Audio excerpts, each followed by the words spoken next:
বহিৰাজ্যত কৰ্ম কৰিবলৈ গৈ পথ দুৰ্ঘটনাত প্ৰাণ হেৰুৱালে সৰুপথাৰ সমজিলাৰ অন্তৰ্গত লতাজুৰি গাঁৱৰ মহেশ চৰেন নামৰ এজন ৩১ বছৰীয়া যুৱকে। জানিব পৰা তথ্যমতে আজিৰ পৰা ১৫ দিন পূৰ্বে মহেশ চৰেন নামৰ যুৱকজনে তামিলনাডুৰ এটি কোম্পানীত কাম কৰিবলৈ সৰুপথাৰৰ পৰা ৰাওনা হৈছিল। কিন্তু মহেশৰ কোম্পানীত কাম কৰা সপোন পূৰণ নহল। কামত জইন কৰি মাত্ৰ ৪-৫ দিন অতিক্ৰম কৰিছিলহে। যোৱা ৩ জুন তাৰিখে মহেশে কৰ্মৰত স্থানৰ পৰা বাহিৰলৈ ওলাই আহোঁতেই আকস্মিকভাৱে পথ দুৰ্ঘটনাত প্ৰাণ হেৰুৱালে। বুধবাৰে বিয়লি ৩ বজাত মহেশৰ মৃত শৰীৰ মুখ্যমন্ত্ৰীৰ শ্ৰদ্ধাঞ্জলি আঁচনিৰ জৰিয়তে সৰুপথাৰ নিজৰ বাসগৃহ পায়হি। মৃত শৰীৰ পঠোৱাৰ ক্ষেত্ৰত চেন্নাইত থকা আছাম বয়েজ কনভেনশ্যন নামৰ এটি সংগঠনৰ লোকে প্ৰায় ৩ দিন ধৰি যথেষ্ট কষ্ট কৰি সহায়ৰ হাত আগবঢ়ায়। ইফালে মহেশৰ মৃত শৰীৰ আহি পোৱাৰ লগে লগেই পৰিয়ালৰ লোকৰ মাজত কান্দোনৰ ৰোল উঠে।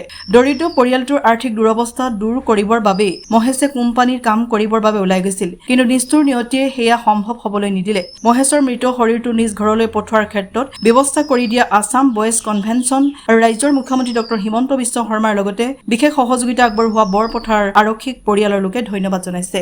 আজি দুসপ্তাহ হ'ব 15 দিনমান প্ৰায়। ক'ত গৈছিলে কাম কৰিব? তামিলনাডু। হয়। তাত কেনেকৈ কি হ'ল? তাত এক্সিডেণ্ট হৈছে বুলি কৈছে। আমিতো দেখা নাই, এক্সিডেণ্ট হৈছে বুলি খবৰটো পালোঁ।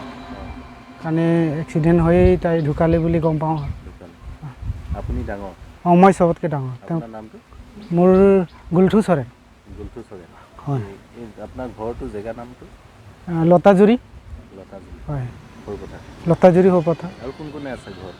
ঘৰত আৰু 2জন ভাই, ঢুকোৱাৰ লগত 3জন, মই মোৰ লগত 4জন, ভণ্টি আমি 5জন আছোঁ টোটেল।